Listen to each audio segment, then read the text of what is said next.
Mais bonjour, dans le cadre du Covid, comme toujours, nous ne sommes pas face à face. Nous recevons aujourd'hui Mathias Lafont, responsable des mobilités à l'UFE, l'Union française de l'électricité. Alors la première question, c'est mon cher Mathias, nous on se connaît, le CCFA travaille avec l'UFE, mais pour quelqu'un qui ne connaît pas, c'est quoi l'UFE ? L'UFE, c'est un peu le pendant du CCFA pour le secteur électrique. C'est-à-dire qu'on représente la filière électrique du producteur d'électricité, gestionnaire de réseau, jusqu'aux fournisseurs et tous les services qui vont autour de l'efficacité énergétique. Donc typiquement, on représente des acteurs comme EDF, Engie, Total Direct Energy, ou encore le gestionnaire de réseau, donc RTE, Enedis, et les entreprises locales de distribution. Donc dans le grand bouleversement de l'électrification de l'automobile, et des transports d'ailleurs, des camions aussi, vous êtes totalement impliqué. Oui, exactement, parce qu'en fait, on a embrassé ce sujet, notamment de par son potentiel en termes de décarbonation de ces secteurs. Et ensuite, ça a de fait une incidence sur l'activité de nos adhérents, les gestionnaires de réseau pour le raccordement des bornes et les fournisseurs d'énergie pour la partie donc fourniture d'électricité et contrat de fourniture. Alors, tu viens de prononcer un mot magique, le mot de borne, parce que effectivement, nous on sort beaucoup de véhicules, et on en sort quasiment toutes les semaines un nouveau, que ce soit un pur électrique, que ce soit un hybride rechargeable, ouais. Et on est tous à dire, il y a un problème avec les bornes. On attend nos 100 000 bornes à la fin de 2021, mais ce que vous avez essayé de montrer, et tu vas nous l'expliquer, c'est que en fait, c'est pas vraiment le nombre de bornes isolées qui compte, c'est un mélange aussi avec autre chose.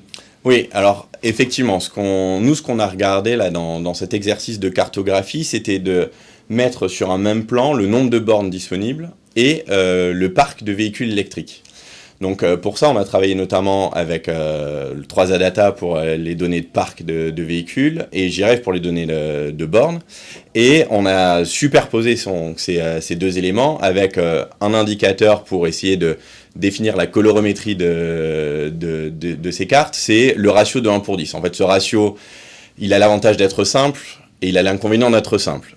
Mais au moins, il est connu de tous et c'est celui qui a servi notamment dans le cadre du contrat stratégique de la filière automobile pour la définition de cet objectif de 100 000 bornes au regard des 1 million de véhicules électrifiés en circulation. Le bon chiffre pour être dans le vert en particulier.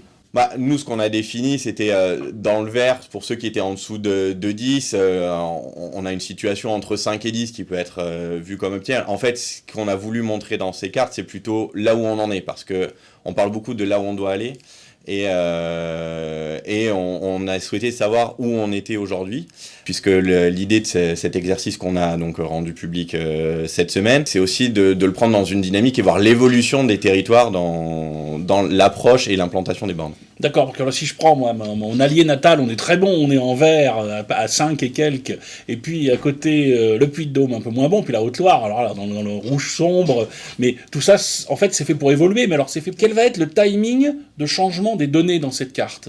On va les actualiser de manière trimestrielle pour essayer de voir cette dynamique. Montrer du coup aux acteurs locaux, parce que c'est quand même le but, ceux qui sont aussi à la manœuvre de déploiement des bornes, l'évolution dans leur territoire.